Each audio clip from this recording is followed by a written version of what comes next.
আসসালামু আলাইকুম বন্ধুরা, আশা করি সবাই ভালো আছেন। আজকে আপনাদের জন্য নিয়ে আসলাম টিউটোরিয়াল নতুন আরেকটি সমাজসেবা অধিদপ্তরে যে বিশাল নিয়োগটা চলমান 1485 পদে, তো সেটা আজকে আমরা আবেদন করব। তো চলুন শুরু করি আজকের আবেদন। প্রথমে আমাদেরকে যেতে হবে dss.teletalk.com.bd। এটা আপনারা সার্কুলারও দেখতে পাবেন। সার্কুলার এখানে আসলেই দেখতে পাবেন 14 নম্বর পয়েন্টে পরীক্ষায় অংশগ্রহণে আগ্রহী প্রার্থীগণ এই ওয়েবসাইটে আবেদন পূরণ করুন বলা আছে। এই যে dss.teletalk.com.bd, এই ওয়েবসাইটে গেলেই আপনি পেজ পাবেন।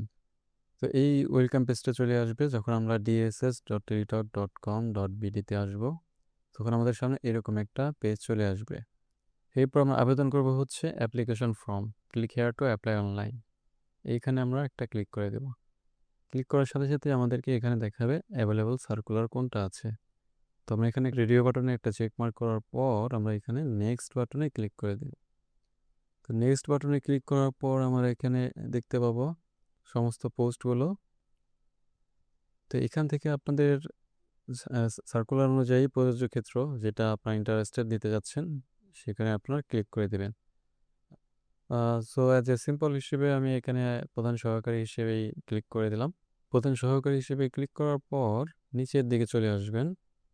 আসার পর নেক্সট একটা বাটন দেখতে পাবেন। তো নেক্সট বাটনে ক্লিক করলেই আরেকটা পেজ চলে আসবে। তো সেখানে আপনার পোস্ট নেম দেখাবে।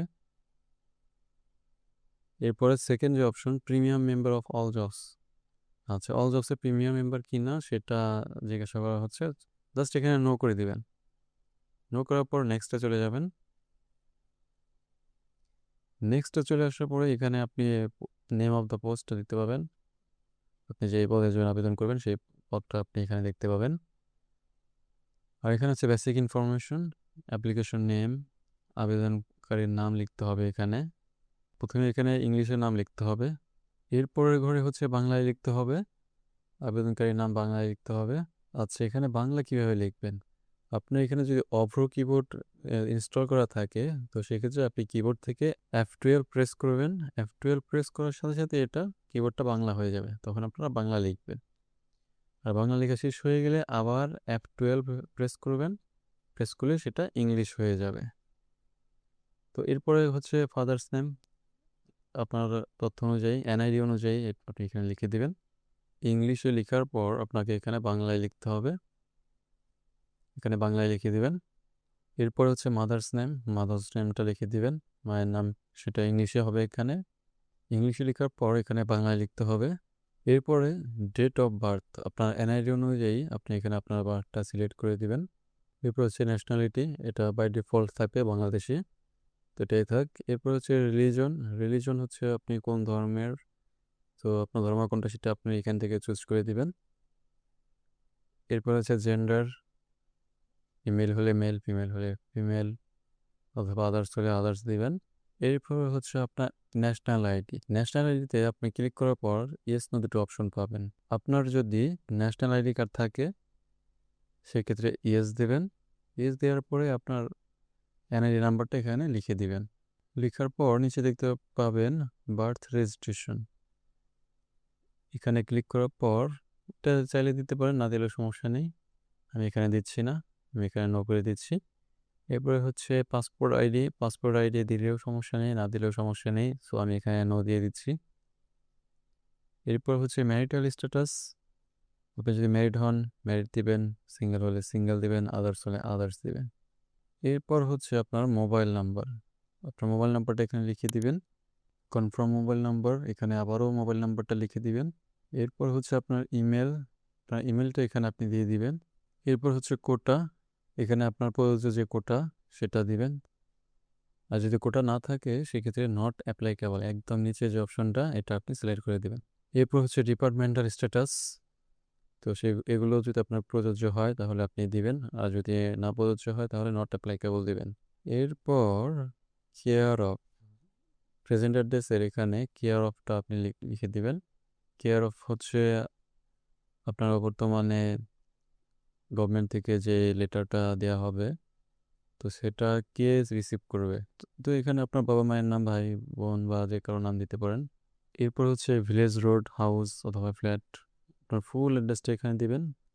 ডাক পিয়ন যেন এসে আপনার হাতে লেটারটা দিয়ে যেতে পারে, তো সেজন্য আপনাকে ফুল অ্যাড্রেসটা সঠিকভাবে পূরণ করতে হবে। আপনার ডিস্ট্রিক্টটা এখানে সিলেক্ট করে দিবেন, উপজেলা বা পুলিশ স্টেশন সেটাও আপনি এখানে সিলেক্ট করে দিবেন। এরপর পোস্ট অফিসটা আপনি এখান থেকে সিলেক্ট করে দিবেন, আপনার পোস্ট কোডটা আপনি এখানে লিখে দিবেন। এরপর হচ্ছে আপনার পার্মানেন্ট অ্যাড্রেস, প্রেজেন্ট অ্যাড্রেস এবং পার্মানেন্ট অ্যাড্রেস যদি সেম হয় তাহলে এখানে একটা চেক মার্ক করে দিবেন। আর যদি দুটো ভিন্ন অ্যাড্রেস হয় তাহলে আপনি ভিন্নভাবে পূরণ করবেন, দুটোই পূরণ করে দিবেন, সঠিকভাবে পূরণ করে দিবেন, তাহলেই হবে। আমার এখানে যেহেতু সেম অ্যাড্রেস, তো আমি এখানে অ্যাজ সেম অ্যাজ প্রেজেন্ট এখানে ক্লিক করে দিচ্ছি। এরপর হচ্ছে এসএসসি ইকুইভ্যালেন্ট লেভেল, তো আপনার এডুকেশনাল লেভেলটা এখান থেকে সিলেক্ট করে দিবেন। এক্সামিনেশনে ক্লিক করার পর এখানে এসএসসি ক্লিক করবেন, অথবা আপনার প্রযোজ্য ক্ষেত্র যেটা সেটা আপনি সিলেক্ট করবেন। এরপর হচ্ছে নিচে রোল নাম্বার লিখতে হবে। এরপর হচ্ছে গ্রুপ বা সাবজেক্ট, কোন গ্রুপ থেকে পড়াশোনা করেছেন, business studies, general, humanities, science, সেখানে আপনার যেটা প্রযোজ্য আপনি সেটা সিলেক্ট করে দেবেন। এরপর হচ্ছে ডান পাশে দেখতে পাচ্ছেন বোর্ড, কোন বোর্ডের আন্ডারে যে পরীক্ষা দিয়েছে সেটা আপনি এখান থেকে সিলেক্ট করে দিবেন। এরপর হচ্ছে রেজাল্ট, রেজাল্ট যদি ডিভিশনে হয় তাহলে রেজাল্ট ডিভিশনেরগুলো সিলেক্ট করবেন, আর যদি জিপিএ সিস্টেমে হয় জিপিএ সিস্টেমে হলে ক্লিক করে দিবেন। এরপর হচ্ছে পাসিং ইয়ার, পাসিং ইয়ারটা কত সাল সেটা আপনি এখানে দিয়ে দিবেন। এরপরে হচ্ছে এইচএসসি ইকুইভ্যালেন্ট লেভেল, এখান থেকে আপনি ড্রপ ডাউন থেকে সিলেক্ট করে দিবেন আপনার প্রযোজ্য এটা সেটা। এরপর হচ্ছে রোল নাম্বার, গ্রুপ বা সাবজেক্ট সিলেক্ট করে দিবেন। এরপর হচ্ছে বোর্ড, রেজাল্ট কি সেটা। এরপর হচ্ছে পাসিং ইয়ার, পাসিং ইয়ারটা আপনি এখান থেকে সিলেক্ট করে দিবেন। এখানে আপনার গ্র্যাজুয়েশনের তথ্য দেওয়া লাগবে।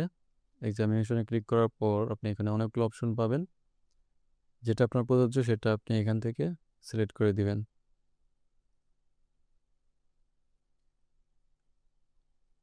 আপনার ইউনিভার্সিটি নেমটা এখান থেকে লিখে দিবেন। আপনার ইউনিভার্সিটিটা খুঁজে লিস্ট থেকে চুজ করে দিবেন। এরপর হচ্ছে আপনার পাসিং ইয়ার, কত সালে পাস করে বের হয়েছেন সেটা। এরপর হচ্ছে আপনার সাবজেক্ট কোনটা ছিল সেটা। এরপর হচ্ছে আপনার রেজাল্ট। এরপর হচ্ছে কোর্স ডিউরেশন, 3 ইয়ার্সের হলে 3 ইয়ার্স, 4 ইয়ার্সের হলে 4 ইয়ার্স, আর 5 ইয়ার্সের হলে 5 ইয়ার্স চুজ করে দিবেন। যেটা আপনার ক্ষেত্রে প্রযোজ্য সেটাই চুজ করে দিবেন। এরপর আপনার যদি মাস্টার্স কমপ্লিট করা থাকে সেক্ষেত্রে আপনি এখান থেকে একটা চেক মার্ক করে দিবেন। চেক মার্ক করার পর এগুলো ভিজিবল হবে, লিখতে পারবেন। আর যদি এগুলো না থাকে তাহলে এখানে কিছু করার দরকার নেই, জাস্ট ইগনোর করে যাবেন। চেক মার্কের কোনো প্রয়োজন নেই, সোজা চলে আসবে নিচের অপশনে। এখানে হচ্ছে জব এক্সপিরিয়েন্স, আপনার যদি কোনো জব এক্সপিরিয়েন্স থেকে থাকে সেক্ষেত্রে ইফ অ্যাপ্লিকেবল এখানে একটা চেক করে দিবেন, তাহলে সবগুলো এডিটেবল হবে। আর যদি জব এক্সপিরিয়েন্স না থাকে সেক্ষেত্রে কিছু করার দরকার নেই, যা আছে তাই থাক। এরপরে হচ্ছে আদার্স কোয়ালিফিকেশন এক্সপিরিয়েন্সের ক্ষেত্রে, do you have computer skill, আপনার কি কম্পিউটারের দক্ষতা আছে সেটা জানতে চাচ্ছে। এখান থেকে ইয়েস, একটা অপশনই আছে ইয়েস, অতএব এটা হচ্ছে ম্যান্ডেটরি, মানে এখানে কম্পিউটার স্কিল লাগবেই। আমি যে পোস্টটা অ্যাপ্লাই করছি সেই পোস্টের জন্য এখানে এটা লাগবেই। এরপর হচ্ছে ভেরিফিকেশন কোড, এই ভেরিফিকেশন কোডটা আপনি এখানে লিখে দিবেন। ভেরিফিকেশন কোড লেখা শেষ হলে এখানে একটা ডিক্লারেশনে ক্লিক করা লাগবে, এখানে একটা চেক মার্ক করে দিবেন। এখানে একটা ক্লিক করলে এটা কমপ্লিট হয়ে গেছে। সাবমিট বাটন দেওয়ার আগে আপনারা সম্পূর্ণটা আবেদনপত্র দেখে নেবেন কোথাও ভুল আছে কিনা, ভুল থাকলে সেটা সংশোধন করার পর সাবমিট বাটনে ক্লিক করবেন। আচ্ছা, আমার এখানে সব তথ্য ঠিক আছে, তো আমি এখানে সাবমিটে ক্লিক করে দিচ্ছি। সাবমিটে ক্লিক করার পর এখানে নেম অফ দ্য পোস্ট, কোন পোস্টে আবেদন করা হয়েছে সেটা দেখা যাচ্ছে। এবং সমস্ত তথ্য দেখা যাচ্ছে এখানে। নিচে আসার পর এখানে আপনার ছবি আর হচ্ছে সিগনেচার লাগবে। তো ছবির ক্ষেত্রে এখানে ব্রাউজে ক্লিক করবেন। ব্রাউজে ক্লিক করার পর আপনার কম্পিউটারে যেখানে আপনার ছবিটা আছে, যে ফোল্ডারে আছে, সেখান থেকে আপনি আপনার ছবিটাকে সিলেক্ট করে নেবেন। আর হ্যাঁ, এই ছবিটা কিন্তু অবশ্যই 300x300 পিক্সেলে হতে হবে। উইথ অ্যান্ড হাইট 300x300 হতে হবে। এখানে কি কি লাগবে সব বিস্তারিত বলা আছে, আপনি এটা পড়লেই বুঝতে পারবেন। ছবির উইথ অ্যান্ড হাইট হবে 300x300। এরপর হচ্ছে সিগনেচারটা হবে 300x80 পিক্সেলে, মানে উইথ 300, হাইট 80 পিক্সেল। আর জেপিজি ফরম্যাটে এটা হতে হবে। তো আমাদের এখানে সিগনেচারটা এখন আমরা চুজ করে দিই। সব কিছু ঠিকঠাক হওয়ার পর এখানে আমরা ডিক্লারেশন একটা চেক মার্ক করে দেব। এখানে একটা ক্লিক করলে হয়ে যাবে। এরপর আমরা এখানে সাবমিটে দিলেই আমাদের আবেদন কমপ্লিট হয়ে যাবে। আচ্ছা, সব কিছু ঠিকঠাক থাকলে আমরা এখানে সাবমিট বাটনে ক্লিক করে দেব। ক্লিক করার সাথে সাথে আমরা এখানে অ্যাপ্লিকেন্টস কপি নামে একটা অপশন দেখতে পাচ্ছি। একদম নিচে চলে আসবেন। নিচে আসার পর এখানে একটা ডাউনলোড বাটন দেখতে পাবেন। সো এই ডাউনলোড বাটনটা ক্লিক করে আপনার ফর্মটা ডাউনলোড করে রেখে দিতে হবে, সংরক্ষণ করতে হবে। তো ডাউনলোড করে আপনি এটাকে প্রিন্ট করে রাখতে পারেন। এরপর হচ্ছে আপনাকে পেমেন্ট পাঠাতে হবে। পেমেন্ট কীভাবে পাঠাবেন, আপনার যে ইউজার আইডিটা আছে এখানে আপনি বিস্তারিত দেখতে পাবেন কিভাবে পেমেন্টটা পাঠাবেন। আপনার ইউজার আইডিটা ইউজ করে আপনাকে পেমেন্টটা পাঠাতে হবে। আপনি এখান থেকে 72 ঘন্টা সময় পাবেন। এই ভিডিওটি দেখার পর যদি একজন মানুষের উপকার হয় সেটাই আমার সার্থকতা। তো আপনারা ভিডিওটি বেশি করে শেয়ার করুন, এতে অনেকেরই উপকার হবে। ধন্যবাদ। আসসালামু আলাইকুম।